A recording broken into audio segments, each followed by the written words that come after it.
Hey Love Nikki fans! Welcome to maybe your first episode of Storytime.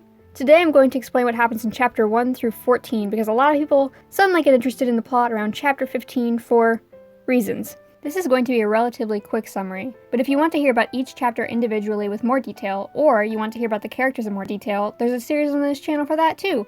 How neat! The game starts off with this girl named Nikki and her talking cat named Momo. Nikki lives on Earth and studies fashion until one day, zoop, she's transported into a random forest.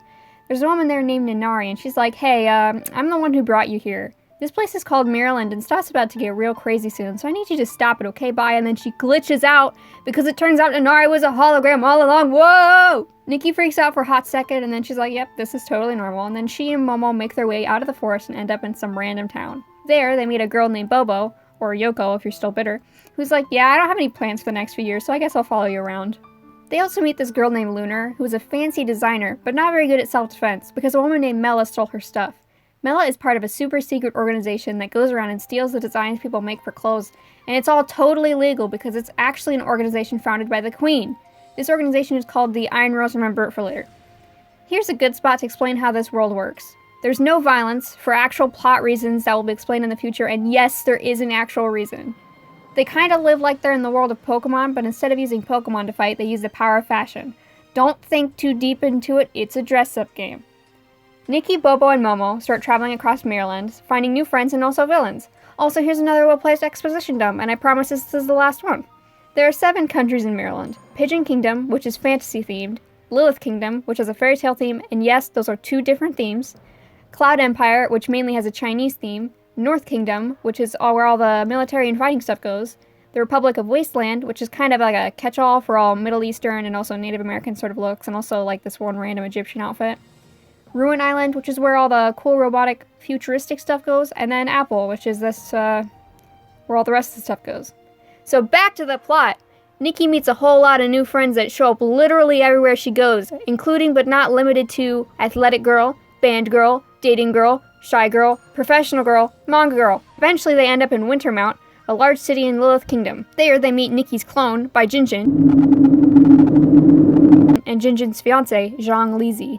Nikki, Bobo, Momo, Bai Jinjin, and Zhang Lizi take part in the Designers' Tea Party, a large competition for stylists and designers. They also run back into Lunar because she's also taking part. Whoa, new important characters alert! Nikki meets a woman named Kimmy, who introduces herself as the daughter of the president of the Apple Federation. Kimmy is trying to hire Nikki to work for the Apple Federation, but also she's kind of got a little crush on her. They also meet Royce and Neva. Royce is the younger prince of the Lilith Kingdom and the brother of Nanari. Royce ran away from home for reasons. Neva is a guard sent by Nanari to bring her brother home. Anyway, Nikki, Bobo, and Momo continue on their journey. They end up in Cloud Empire after a long journey and meet Nidhogg, the Prime Minister of Lilith. Nidhogg has been basically leading Lilith since Nanari got sick and Royce ran away. Nidhogg is a nice person, don't question anything. They also run into Bai Jinjin again, and Nikki almost gets kidnapped trying to protect her. Oh no! It's all good though. Nikki journeys farther into Cloud Empire and ends up in Moonlit City. She finds out that Lunar has been kidnapped, for real this time, and also the mayor of the town ransacked Lunar's family business.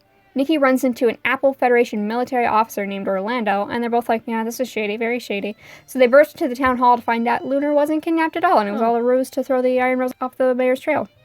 Orlando is like, well, now that that's over and done with, I guess the only thing to do now is make sure the Iron Rose doesn't try anything else. So Nikki, Bobo, and Momo head to the Lilith Kingdom for the Fantasy Styling Contest, which is basically a more intense version of the Designers' Tea Party.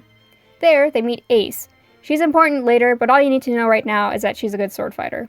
They get to the Fantasy Styling Contest and Nikki wins all the way up to the final round, when all of a sudden assassins jump out from the audience. Yeah, assassins! Ace takes Nikki's hand and they run out of the building. Ace tries to get them both out of the city, but Nikki refuses to leave Bobo and Momo behind. They rescue Bobo and Momo and regroup with Royce, who's effectively being held hostage inside the castle, and Neva, who was just always with Royce, I don't know. Royce tells him that Nidhogg was the traitor. Whoa! Royce astral projects himself like Nanari did at the beginning of the game and gets reinforcements to come help them, and Nidhogg's men are driven out of the city. There's like a ghost or something, I don't know, the translation here is really clunky, that shows up and tells Nikki that she needs to find something called the Miracle Scroll to stop Nidhogg. Nikki freaks out for a hot second, and then she's like, yes, this is all totally normal, and she, Momo, Bobo, and Ace head towards the Republic of Wasteland to search for the Windvale tribe where the Miracle Scroll is said to be hidden. They get halfway there when a member of the Iron Rose, Sherry, shows up and has a long stare down with Ace until Ace leaves with her. Momo, Nikki, and Bobo continue on and beat up another Iron Rose member, Ransa, on their way to the Woodville tribe. They finally reach it, and word reaches them that Nidhogg is advancing an army towards Cloud City. Apparently Nidhogg went back to his home country of North and got all the leaders there to join together to beat up the rest of Maryland. Nikki's like, okay, cool, but why do I care about Cloud City? And the messenger says, Lunar's there. And Nikki goes, oh no! And starts sprinting at Cloud at top speeds. So that's where chapter 14 ends. I skipped over a lot of stuff, but this is pretty much the bare minimum you need to know to follow what happens in chapter 15 onwards. Anyways, at the end of every other chapter recap on this channel, I ended the video with some jaunty tunes, so here you go!